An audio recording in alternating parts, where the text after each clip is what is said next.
Good afternoon. My name is Paul Edison Lam. I am Communications Director for the Geological Society of the Oregon Country, which is providing the Zoom link today, and I'm public member of the Oregon State Board of Geological Examiners.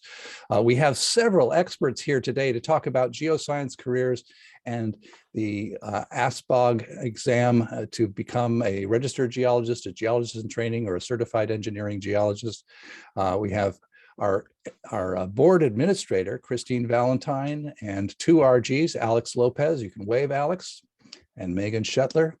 And they're going to give the presentation in a moment. And then we have several people who have just taken or are about to take the exam. We're going to have them talk about why they did that, what that's done for either their careers or their graduate work, and also say nothing about the actual content of the exam because we don't want to get them in trouble. But I'm going to start by just having Christine introduce herself and say a little bit about your very important role for the state board. Christine. Hi, I think I'm off mute now. You are. Good afternoon, everyone. Christine Valentine. I work as the administrator for the Oregon State Board of Geologists Examiners. I work in the office with my colleague, Mary Lou Arrowbang, and we are staff to the official state board. We are the ones who will work with you if you're applying to sit for an examination or applying for a registration. And we are the ones who can help you if you have questions about what Oregon's standards are for various types of geologist registrations. Fantastic, thank you. Alex, could you introduce yourself and say a little bit about your very interesting career? Sure. Thanks, Paul, and thanks, Christine. Yeah, my name is Alex Lopez. I am a registered geologist in Oregon and Washington. Let's see. Yeah, my career has been pretty interesting, as Paul said. I actually just this last year graduated with a master's degree in social work as well. So I'm now both a geologist and social worker.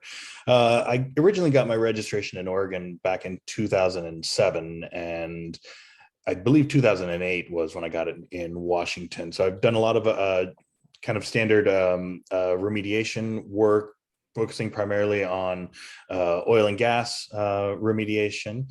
But like I mentioned, have kind of moved into a place where I'm focusing my geoscience experience actually back on the community and how that can actually help community members. So for example, the organization I work for, the Portland Harbor Community Coalition, we are actually doing some actual studies of on-the-ground exposure to PCBs, and the geologist licensure will come in handy during that work. So it's really been an interesting place to be now at that intersection of social work and environmental geology. So yeah, I can talk at length about that, but I will leave it there. So fantastic. I think it's a really good example of how embedded in the community and how important geoscientists are in addressing a lot of policy issues these days. Megan Shetler, you are a member of the board. Can you tell us a little bit about yourself? I am. Hi, I'm Megan Shetler. I am a member of the board, and I am a consultant full-time. I grew up on a crop and livestock farm in rural Minnesota. And I started college in liberal arts, and then I eventually got into geology because it combined my interests in science and in working outdoors with my hands. I completed a graduate degree at the University of Iowa, and I got into consulting, where I still am 8 years on, and I'm a registered geologist in Illinois, where I started, and in Oregon, where I moved in 2017. Thank you.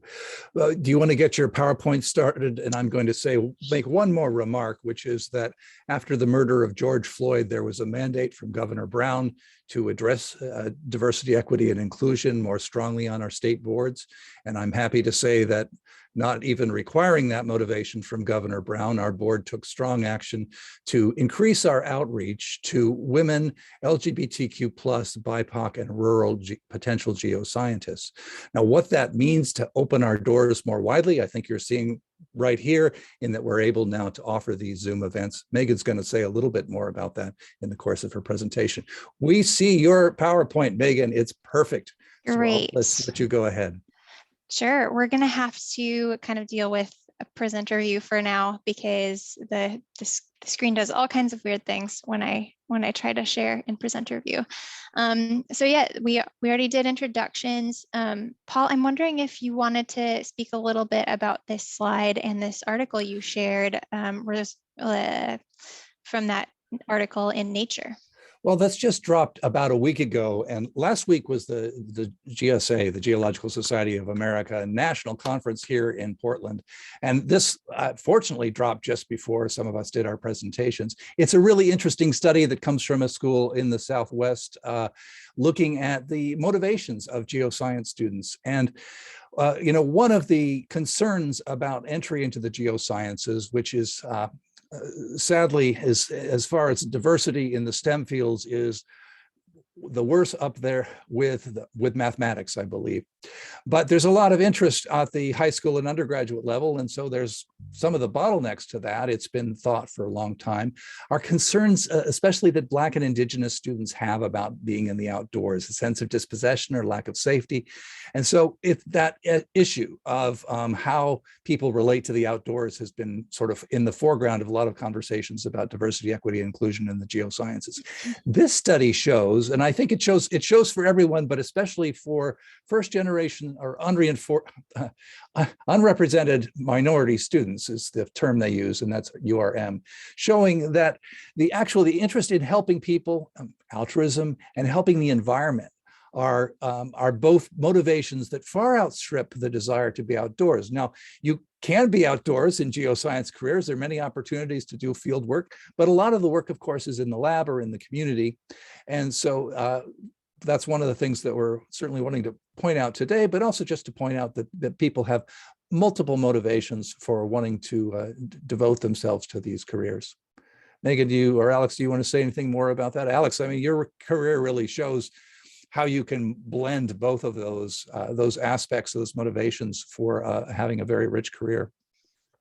Yeah, I can just add I didn't kind of go over my whole career timeline, but I actually went to the University of Texas and got my geoscience my bachelor's in geology with a specialty in geophysics from University of Texas. At that time, this is aging me a bit, but that was the late 90s, and the emphasis really was working in petroleum. I mean, that I was in Texas, so that was I'm sure a big piece of it. But I actually started out working for ExxonMobil. That was really my first geoscience job in the exploration department. And like Paul said, that there's or like Paul kind of alluded to, there's really a wide range of options for how a career in geosciences can go. And for me personally, I was just like this slide. I was really motivated by helping people in society and the environment. So I kind of went from that ExxonMobil exploration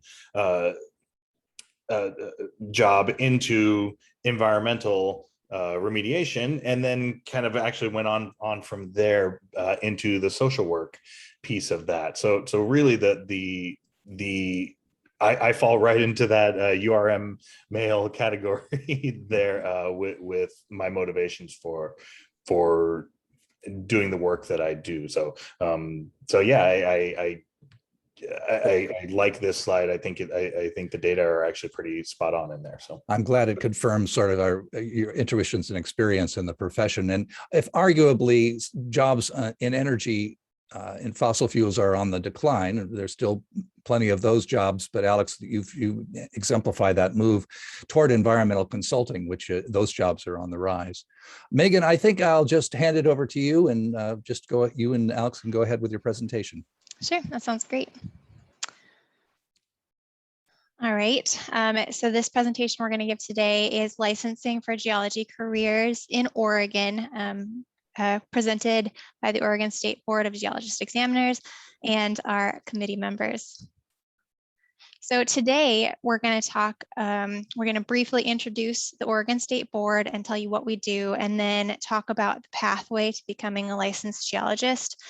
We're also called registered geologists or professional geologists, so you might see some interchangeable terms throughout the presentation. Basically, we want to go through why geology licensure exists and talk about some of the benefits licensure can give you, and then talk about how to obtain your license if that's what you want to do. Another thing I wanted to point out is that our board administrator is here. And so if you guys have any questions as we present, go ahead and drop them in the chat. We'll also have time to answer questions at the end, but Christine can help keep up on questions as we go. Okay, the Oregon State Board is also referred to by the initialism OSBGE, and I'll call it the board throughout this presentation. The board mission is to ensure public safety. So the public practice of geology means the performance for another of geological service or work like consultation, investigation. It includes surveys, evaluation, mapping, planning, inspection of geological work like retaining walls. It includes all of that, and that all affects public welfare, life, health, property, and the environment, and that's why it's regulated. And then this is the Oregon State seal, or no, the Oregon stamp for geologists. All right, the function of the board is to register people publicly practicing geology. It also hopes to promote ethics in public practice and respond to formal complaints about public practice by investigating whether statutes were broken. And the board does get a few complaints a year about other people, like, hey, are they doing this correctly? Is this within their practice area? And we do follow up and investigate those. And it just keeps people doing good work and staying within their practice area. We also perform outreach like we're doing today. And we also perform outreach related to public practice issues and communicating information to registrants and to the public that they need to know. We provide education to the community, and we cooperate with related boards and commissions. For example, we work with Washington to co-license a specialty or to co-produce a specialty license exam. And so we cooperate with those boards to make sure we're on the same page about expectations related to that license. Oops. All right, the board is made up of 4 registered geologists and 1 public member who is not a professional geologist. That's Paul. And then 1 state geologist who's a non-voting member, and that is the state geologist with Dogami. We are shown down here.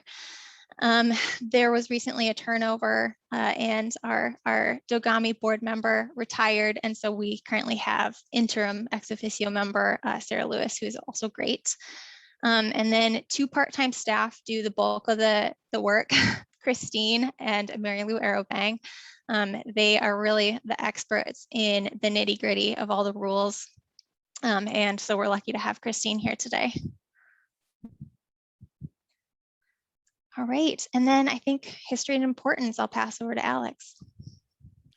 Thank you, Megan, and thanks for that introduction to the board. So I'm going to talk a little bit about the history and importance of licensure for geoscience, for geoscientists in Oregon. So next slide, please. All right, I love this slide. I love this picture. I'll talk a little bit more about it in a second. But just to start out, the laws that govern the practice of geology in the state of Oregon were established, were first enacted in 1977. And these laws did a few things, but the first one of those is really to establish minimum standards of competency. And this is to make sure that the public has a measure for understanding whether the geologists that they are hiring or using is understanding of the practice area that they are doing, in which they're doing work. These regulations and rules, they also create a legal responsibility for the work that geologists perform. So this means that there are actually ethical responsibilities once a geologist is licensed in Oregon. There are ethical and professional responsibilities that they must abide by. As Megan mentioned earlier, there are every once in a while complaints against geologists that the board has to go through, and this is really where that legal responsibility for the work being performed comes in. And then finally, as also Megan mentioned previously, these rules were enacted in order to protect the health, safety, property, and welfare of the public. And that kind of brings me back to the picture in this slide. So clearly this residence has been impacted by either a landslide or some soil slumping here. And this is exactly the type of situation where the resident or the owner of the property would want to make sure that the individual that they hire to do the remediation work or to do the repairs actually knows what they're doing. So this is the perfect example of where you would want a competent professional geologist to be doing the work. And so what these laws do is they set up the criteria for that so that the public can have a measure for understanding that. And then finally, at the bottom here in kind of smaller print, we have a couple of lines as Oregon Administrative Rules, Chapter 809, and then the Oregon Revised Statutes, 672, 505 to 991. These are where the actual regulations and standards are located within the Oregon legal framework. So if you wanted to know more about the nuts and bolts really of how registration and practice works in Oregon, that is where you would go. Next slide, please. So public practice of geology in Oregon, who must be registered? And this, as you'll recognize, is a pretty broad statement, and it encompasses most of the people who might be practicing geology in Oregon. So those who perform geological service or work related to public welfare or safeguarding of life, health, property, and the environment. And this is meant to be a broad category. So registration is really required for most of the geologists who would be practicing in Oregon.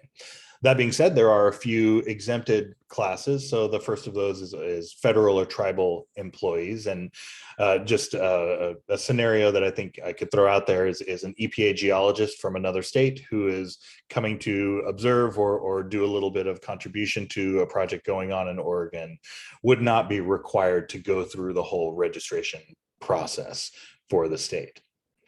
Also exempted are university professors, subordinates to registered geologists and certified engineering geologists, and private citizens providing testimony at public hearings. So, you know, it really is a pretty broad, the requirement for registration is pretty broad, but there are a few exemptions in there. Next slide, please, Megan. So back to kind of what I was saying before, the first thing that registration does is establish competence. So how does registration do that? And I think it's important to make the comment here that we're in Oregon, but in fact, all of the 50 states, and we'll show a map a little later, have their own specific requirements for how to establish competence and how to go through the registration process. But in general, establishing competence is about, one, verifying post-secondary education. So does this individual have the academic background to really understand the fundamental concepts of geology as it relates to public practice? The second of these competency measures is experience. And we'll talk a little bit more about the timeline of how to get registered, but the experience piece is really important. And when a registered geologist will have, let me rephrase that. The experience piece verifies that a geologist who is practicing in the state has the relevant experience to do the work competently. So there's a time frame for which geologists need to be practicing in order to actually get that registration. The third item is passing 2 national exams, and those are the exams we talked about previously, the Association of State Boards of Geology, the ASBOG exams. We will talk a bit more about those in coming slides, but those 2 exams do the functional part of measuring a geologist candidate's expertise in both the fundamentals and kind of higher level concepts for practicing geology. And then finally, there is an additional exam for specialty licenses. And again, we'll talk a little bit more about that later. Oregon has a certified engineering geologist specialty license, and that requires an additional exam on top of the 2 national exams. Next slide, please. So the National Association of State Boards of Geology, ASBOG, that I mentioned earlier, I just want to stress that ASBOG is a completely separate entity from the Oregon State Board of Geologists Examiners. The acronyms are similar, and they kind of sound the same if you're trying to say them as a word, but just to stress, the ASBOG is not a licensing board. So all they do is develop, administer, and report on exams for potential registered geologists, and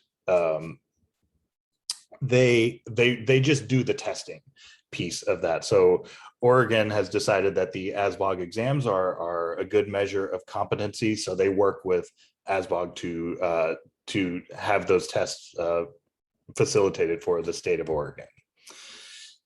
The ASBOG Council of Examiners meets twice a year, and these are the folks that actually develop and review the questions on the exam.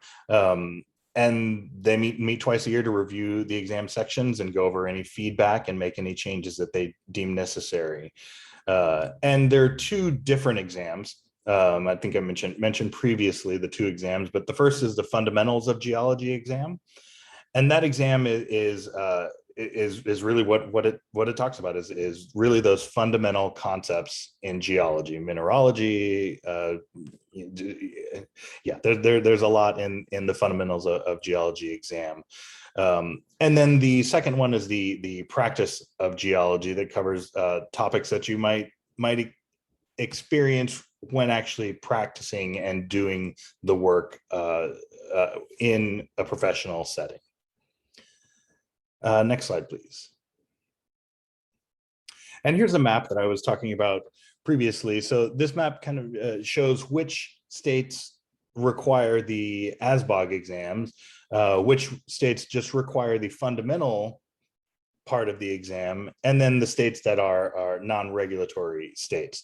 So as you can see, it's most of the states that actually require some kind of testing through the ASBOG test system. But I will also say that just because a state does not use the ASBOG tests for demonstrating competence, that doesn't necessarily mean that they don't have registration processes of their own. So some of those states will actually have registration processes. They just don't necessarily include the ASBOG exam. Next slide, please.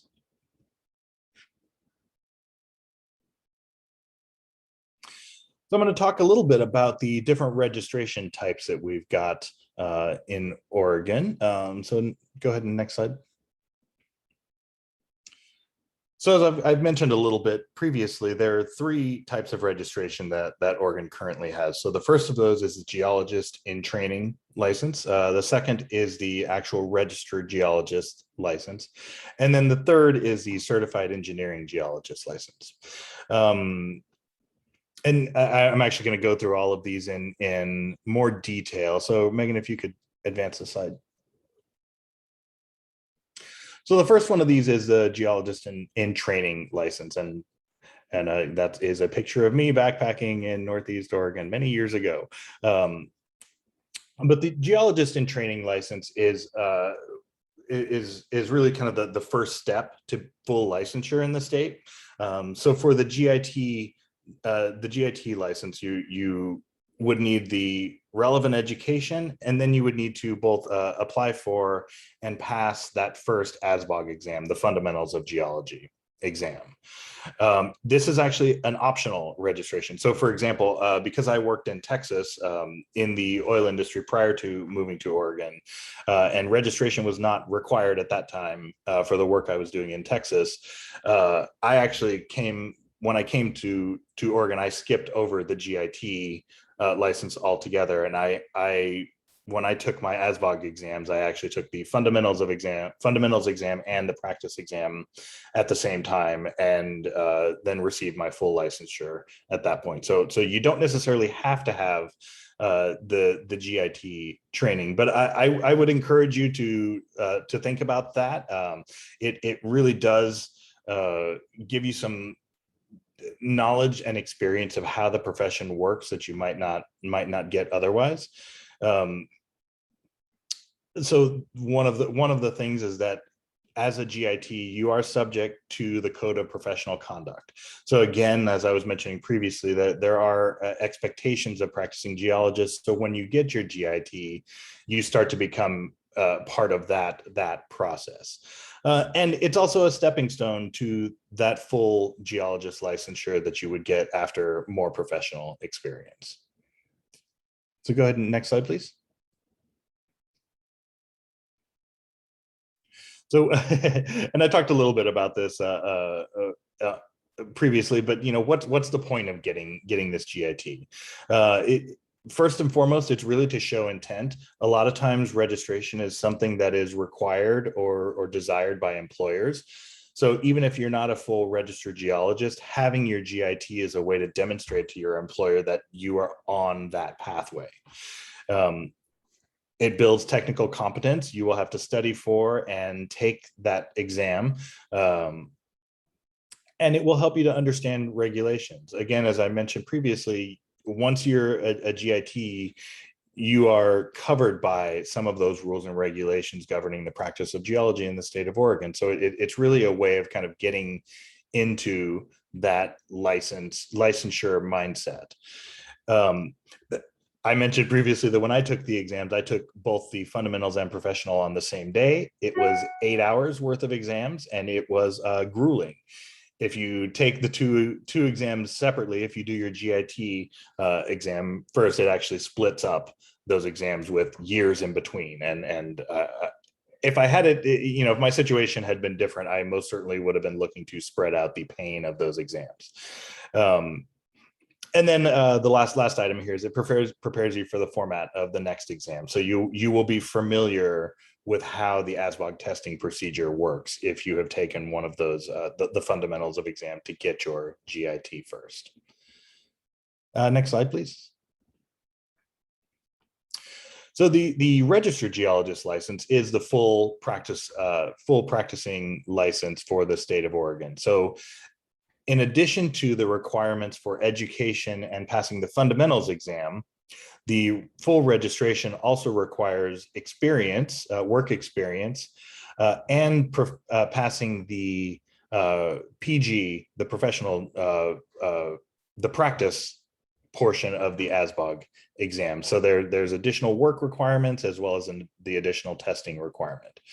But once you actually have all of that, you are a full licensed geologist in the state of Oregon and can practice independently. So there is a potential, and this kind of gets into some of the nuts and bolts of how the application process works, but there is something called in-responsible charge. As I mentioned previously, when I had my first position at Exxon in Houston, that did not have a requirement for licensure.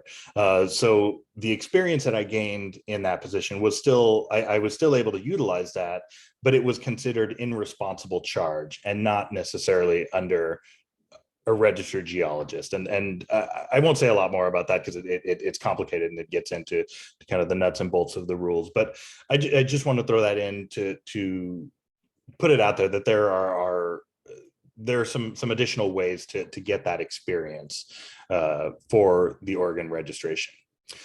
So once you've received your full licensure, you're then able to practice independently as a geologist. You can stamp, you can sign and date reports. These are reports that will go to DEQ or the city or county or other state entities. That they may or may not end up in the public record, but you will be able to actually do that work. And this is a lot of times where the employer requirement for registration comes from, is because employers a lot of times want to see that a geologist is able to operate independently and can actually do that professional evaluation of reports before they go out to the state or to whatever other entity. And then finally, once you're a registered geologist, you can actually advertise that you are a registered geologist, and you can actually advertise that you are a practicing geologist. Next slide, please.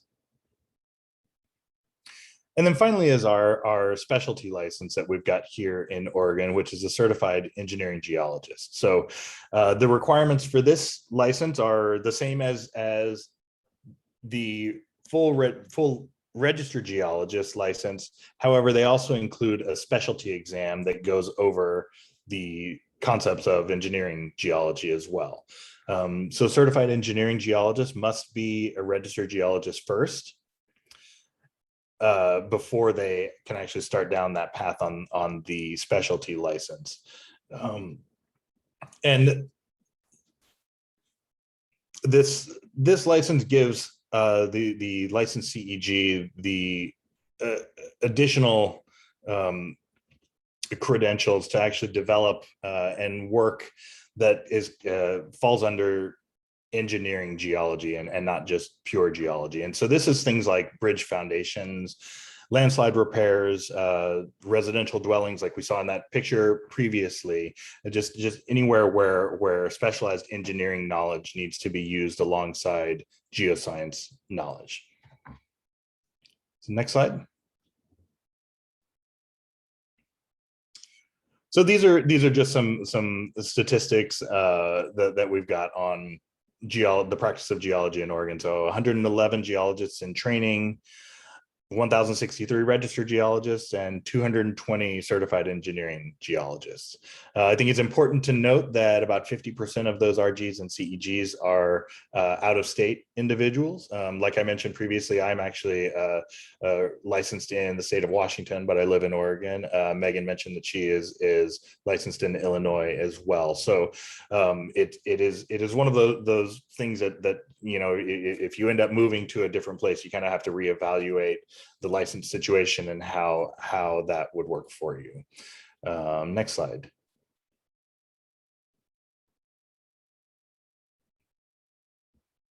I think this one's me. Yep, and at this point I will hand it back over to Megan. Thank you. Great. So we're going to cover the benefits of licensure. So why would you set your sights on becoming a registered geologist? Why would you study for an exam after completing college and take an exam and then practice for 3 to 5 years and then take another exam? Generally, if you want to practice geology, it's required, unless you're going to become a professor or want somebody else to work under somebody else in responsible charge for your entire career that can stamp your reports and vet them. You're going to need to be registered. It also increases job opportunities. So to the right here, I put a couple of snips of job postings in Oregon in the Portland area, and a lot of them are like, we want to see that you're interested in getting your RG. We want you to have your GIT. Sometimes they require a certified engineering geology, which takes a while to get to if that's something you're ultimately interested in. And you can see that there are a lot of, it pops up under some of the preferred or desired categories. Being licensed also increases your credibility for your work. So if you present professional work and you're stamping it, that increases your personal credibility. And you can get, as you get further in your career and experience, you're more likely to see under consulting job postings, you're more likely to see requirements like this. And you're able to advance farther with a professional license. So showing that you have that technical know-how gets you more jobs. So there's a real financial incentive as well. I also polled my coworkers to see why they became RGs.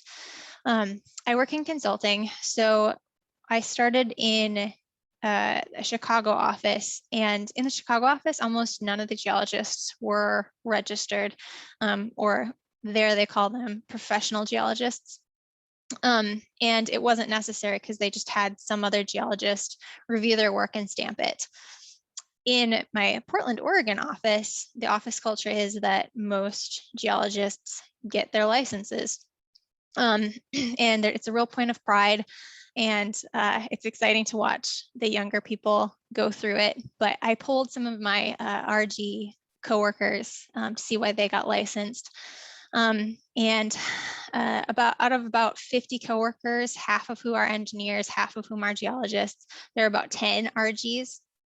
And some of their responses included they really want to be taken seriously. A couple of them really just liked taking tests and checking the boxes. This person was originally gunning for a PhD career track. And once they decided that wasn't for them, they're like, all right, how do I become the most credible geologist I can? How do I increase my technical knowledge as much as possible? Other coworkers also wanted extra credibility. They needed to be able to stamp their well drilling reports. And they, you can't always pass that work off to somebody else because the geologist who's stamping always needs time to be able to review and understand the work to check that box. And then a third colleague became licensed to just be more marketable. They were on a technical career path, and then they felt at a certain point they wouldn't be marketable if they were that advanced in their career and didn't have a professional certification. So, how to become licensed if you're convinced? So, if you do decide to get it, this is a graphic of the pathway you take. And Alex covered a lot of this, but this is just kind of like a neat timeline of what to expect. So immediately after you finish your degree, actually, I think some college programs, like you take the FG as one of your final exams, but you can take the fundamentals exam. That is $300 to register and apply for the exam. If you're employed, often your employer will cover it. That's probably unlikely if you're just getting out of school. So just a heads up on that. After you pass your FG, you can become a GIT, which is an optional registration, but it's a $100 fee to become licensed, and then it's $60 annually to keep your registration up. And then before you take the PG, you need experience. And if you read the bylaws, you'll see that you need 7 years of experience, but undergraduate counts for 2 years. Graduate school can count for up to another 2 years.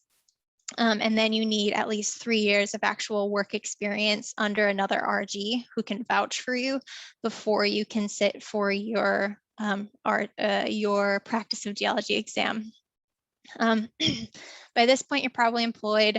Your employer will probably be happy to cover, if not your registration as a geologist, probably at least your exam. Or sorry, opposite. They'll probably be happy to cover your registration. Mine covered my exam as well, which was nice. I also opted to take both of my exams on the same day, which I would advise you to treat with respect because it's a big day, and you're kind of walking into a big unknown. You don't know, you don't really know what to expect beyond your study materials have prepared you for. So after that, you are a registered geologist and you can practice independently. If you do decide to get a specialty license, like you are certified engineering geology, you need additional experience, and then that specialty exam Alex mentioned. Hey, Megan, can I jump in just really quickly and add a comment, something that just kind of Of course. I was thinking about it when looking at this slide. One of the things I just wanted to mention is that for these experience pieces where you spend years working under another registered geologist, it's if you are thinking about kind of starting down this path of registration, it's really important to maintain good relationships with your previous employers. Like if you move jobs a couple of times during the time that you're getting your experience, because when you do actually make the full application for registration, you will have to get employer sign on. So if that's 3 jobs ago, you will still have to go back and get your boss from 3 years ago to sign off on your experience. So it's really important just to kind of, if you are starting down this path, to just make sure to think about those considerations. Thanks, Megan. That's it. That's a great one. Thanks. Good life lesson in general. Don't burn bridges, right? Okay. So for your education, you actually don't technically, Christine, correct me if I'm wrong, but I don't think you technically need a degree. You just need 45 quarter hours or 30 semester hours of geoscience coursework on this list. By that point, at most schools, you'll have a degree anyways. But that's just a technicality that I think is correct. But again, I'll ask Christine to correct me if I'm wrong. You're correct. Yes, I love that. Okay, so this is the current list of coursework that is acceptable towards that total in Oregon. And Paul, I don't know if you're planning to send these slides out, but this is recorded if you want to take a look in more depth at what courses are included on this list. But it's pretty. Yes, I'm guessing that both the slides and the video will be available on the OSBOG website. Great. Christine, is that correct? We could post the slideshow on the website. What was the other thing? And the video of this presentation. Oh, yeah, I'm sure we can work towards that. Yeah. Okay. Great. All right. And I'm going to get into some very kind of high level details about the exams. Like we mentioned, the Oregon State Board and ASBOG are different entities, and we don't know and can't talk about like what's actually on the exam, but we can tell you some details about how it's set up. So the fundamentals exam is a 4-hour exam, 140 multiple choice questions, and it emphasizes undergraduate skills and knowledge. And you can take it immediately after completing your college degree, like I said. And then passing that will get you your GIT if you decide to register for that. Practice of Geology exam is also a 4-hour exam. It's 110 questions, and it emphasizes the knowledge and skills from practice. So after completing your education plus your work experience. And here at the bottom is the link for ASBOG. So if you need more information about the exam, there's a ton of information on asbog.org. And there's a study booklet that can give you an idea of what types of questions they're going to be asking. So great information. The exams are offered twice a year, and currently they are Scantron style. They are going to be computerized at some point and might be more widely available. We're not sure exactly when that's going to be, but it should be in the next couple of years that there's going to be a computer version available. If you're interested in taking the exam in March or October, keep in mind that the applications are due 100 days ahead of time, which is more than 3 months. So keep that in your mind, and you'll apply to the Oregon State Board, and then you'll be able to register for your exams. Okay, so the ASBOG Candidate Handbook for the exams is the only official guidance that they provide. They provide it once you're registered for the exam, but there's also a recent year version located on the asbog.org website. The handbook has practice questions. It has a rough breakdown of what subjects are covered. It tells you what percent that is likely to be focused on a particular study area. It'll tell you what supplies you need for the exam, like what types of calculator you can use. So I'd highly encourage you to check it out if you're interested in looking into the exam.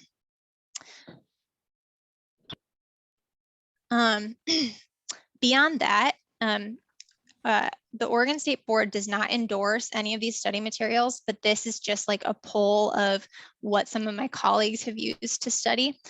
So again, not endorsed, but a lot of people use like Reg Review, which is a textbook style study booklet.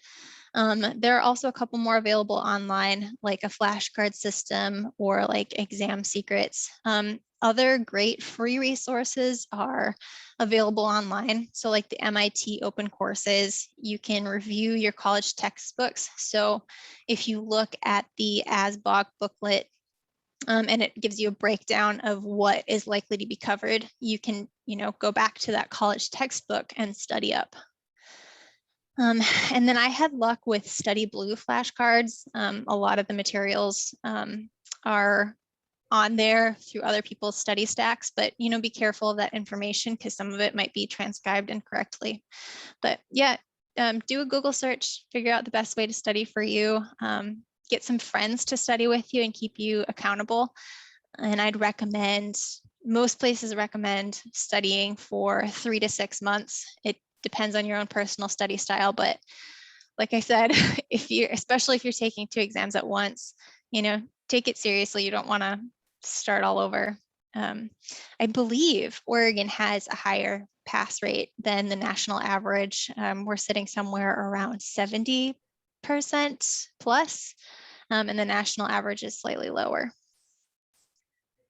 But that is all I have. If you have questions about licensure, laws, and for exam applications, go to the board website, which is oregon.gov/OSBGE. You can also email for exam. You can also email Christine for application information. And Christine, I forgot to update this. This has changed, right? It is that email address will still work at this time. It'll still work. Yes, okay. it's become more complicated. We added some more letters to That's it. right. Good. But yeah, so we have. Okay. Well, actually, we have 3 people that we're going to talk to really quickly. We're going to finish up by the hour. And I think if there are folks who can stay around a little bit with questions, we'll stop the recording then. But I want to make sure that we're done by the hour. So we have Charlie Carr, Brandon Dunn, and Dr. Emily Cahoon, all of whom have recently taken the exam. Now, Christine, give the warning first, if you could, about content of the exam. Okay, yes, just to any past and future candidates, one thing that is required to take the national exams is that you are not allowed to discuss content of the exam. Doing so can put you personally in jeopardy. It can also put individuals who you shared content with in jeopardy. So it's a real strong requirement from ASBOG. And but you can certainly talk about the process and generally, did you find it hard or easy, or what helped you study? All those kind of things are fair game. Perfect. So I'm going to start with Charlie, who has taken it the most recently. Charlie, could you tell us a little bit about yourself and about your plans? And I'm afraid, Charlie, Brandon, and Emily, you got about 3 minutes each. Hey, I'm Charlie. I'm a student at PSU. I'm actually pretty much finished with my geology coursework. I've just been trying to finish up some GIS stuff and coronavirus and anyway, all that stuff. But I recently took the FG exam in October 1st. So that was like 22 days ago.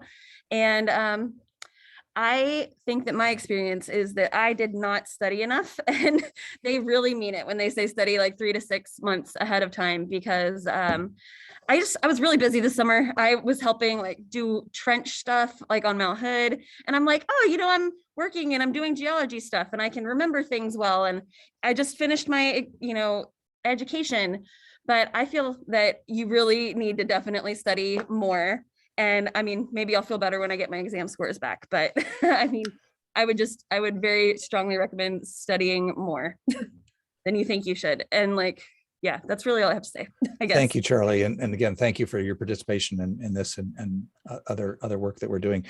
Brandon, tell us a little bit about yourself and where you are. Awesome. Hi, so I'm Brandon. I took the ASBOG exam back in March, got my GIT, started working for an international geotechnical consulting firm. It's pretty awesome. I do a lot of seismic hazard analysis, a lot of drilling, a lot of surveys, pretty much all the geology stuff, because I'm the only geologist here. But yeah, I would strongly suggest studying. I graduated last June and I started applying for jobs back in March. Didn't really hear too many things, but as soon as the results came out, started putting down that I passed the FG, and then started getting a lot more calls. So I'd say it's definitely worth it. Thank you. And Dr. Emily Cahoon, tell us a little bit about where you are at in your career. Yeah, thanks, Paul. So I should probably preface with, I might have the slightly unpopular opinion about my experience through this. So I went to undergrad at the University of Delaware, and I should apologize, I'm in the process of moving. So I'm not usually this schlubby sort of on Zoom, but also University of Delaware. And I got my undergrad there. I went to Washington State University for my master's. I think like many people are that go straight from undergrad to their master's, they were a little burnt out. And so I moved back to the East Coast and I started working. So I will note that I started working in the state of New Jersey, which is not under the ASBOG umbrella. Instead, they do an LSRP program, which is a licensed site remediation professional. And while I was at that company, about a year and a half, I'd never heard about sort of the whole ASBOG exam. And I'm sure people in the office had it maybe from different states, but it wasn't something that was incentivized. And then I switched companies and I worked at a company in Maryland, also not under the ASBOG umbrella. However, the contracts that company got were a little bit different. And at that company, you were incentivized to get certified. And I will note that the terms, I tend to be a stickler for terminology. And I will note that different states call them different things, right? So some are registered geologists, some are professional geologists, some are licensed geologists. And the terms, I think it seems professional, licensed, and certified often get used interchangeably, but they're state to state specific. So then I ended up getting my GIT in the state of Pennsylvania, which is kind of funny because at this moment I am technically a geologist in training, but I also have my PhD. So it's, in that sense, it's a little bit different. And after I worked and got my GIT, I went back for the PhD here in Oregon. I am now a postdoc here in Oregon. I have my GIT in Pennsylvania, but all my work experience from previous managers are spread across different states, and I'm currently in the process of trying to take that second exam. And I will say from what I found, it would definitely, to Brandon's point, if you take that FG prior to finding a job, it's going to make you more marketable. I would say mostly companies, they don't have to pay for it, and that they don't have to worry about maybe you getting time off to take the exam. So I started working without it, and I ended up getting paid, I think, 3 days just to study for it, and my employer paid for everything after. I think that probably different employer to employer, but really, to me, it seemed the main benefit was that you would be more marketable for a job. And the only reason I'm kind of pursuing the PG at this point is that I have the credentials. I have the 4 years that I can use for education and 3 years for the experience. And I'm in the process, I left on really good terms, but I'm in the process now of tracking down previous employers on LinkedIn to try to get them to fill out paperwork. And for, it's not that bad, but there are a lot of moving parts, and that's my thing. All right. Well, Emily, Charlie, and Brandon, thank you so much for contributing some actual stories of your actual experience with the exam and your careers. Alex and Megan, you have any last remarks? I think I'll turn off the recording. And I don't know if Christine or Alex or Megan, if you want to stick around and answer some questions. But again, thanks to everyone for coming. And I will stop the recording now. Sounds great.